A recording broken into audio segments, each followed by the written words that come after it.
Yun, what's up mga kanjeros, magandang hapon pala sa lahat dyan na mga nanonood ng aking video. Ayan, bali bisitahin ko lang itong kalabasa dito na tumubo lang siya guys, pero may mga bunga din to. Bisitahin natin ito guys kung malalaki na yung bunga niya. Ito yung kalabasa guys, kalabasa tumubo lang yung dyan.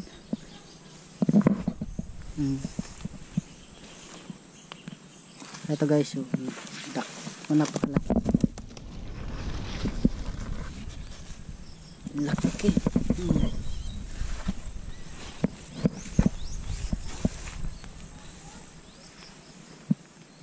Yan, kalabasa. Ito pa guys, laki. Abot siguro to guys ng 5 kilo.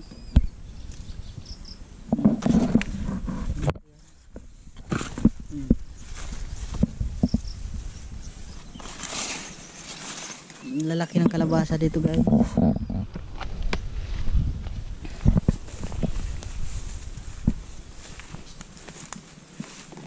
Ito pa guys. Yan maliit. Dami dito guys, kung tawagin bungkukan dito sa Bisaya, bisul. Bisul. Ito pa guys. Ang laki nito. Mga 6 na kilo.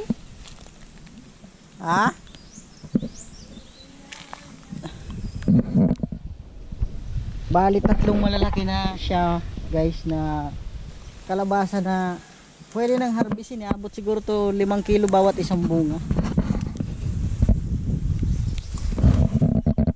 Bali tumubo lang to dito.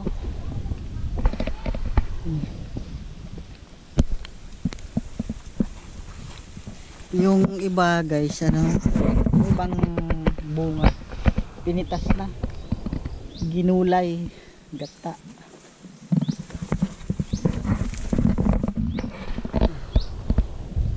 Hanggang doon nyo to guys, kalabasahan.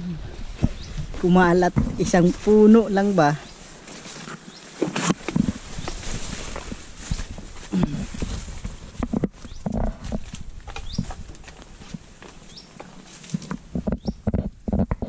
May mga bulaklak pa din.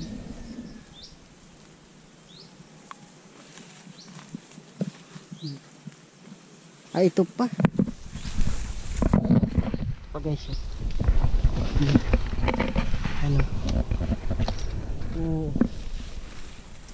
mayroon pa dito malaki.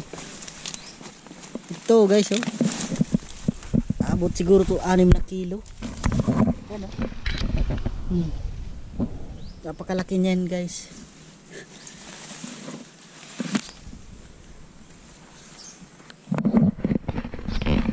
Malalaki talaga ang kalabasa na to. Ito maganda guys na magtanim ka ng binhi nito, mga buto, kasi malalaki. Pero mo makapitas ka ng isang piraso 5 kilo. Kung palagay natin 20 ang kilo ng kalabasa, di okay.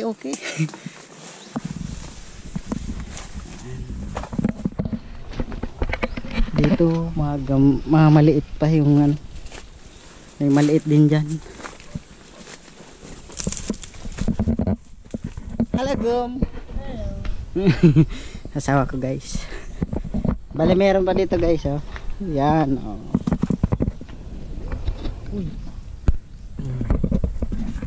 Mga nasa 1 kilo pa lang yan.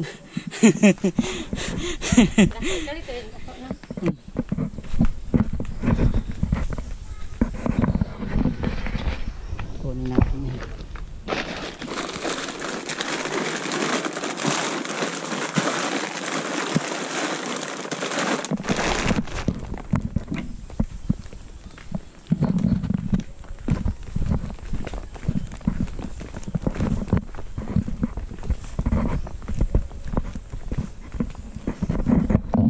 Yung dito guys, wala na, kinuha na yung malaki dyan. Ito, kalabasa pa to guys.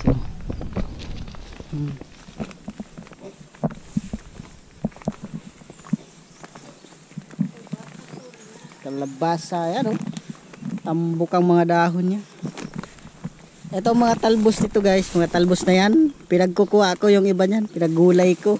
Ginataan ba? Mga talbos ng kalabasa, lami. Masarap bala, masarap. Masarap siyang gataan. Lalo isama sa bunga. Nawag ito bunan dari. Saan yung isa dyan? Gamay. Naapa diya. Siguro. Ito guys, oh, meron pa isa.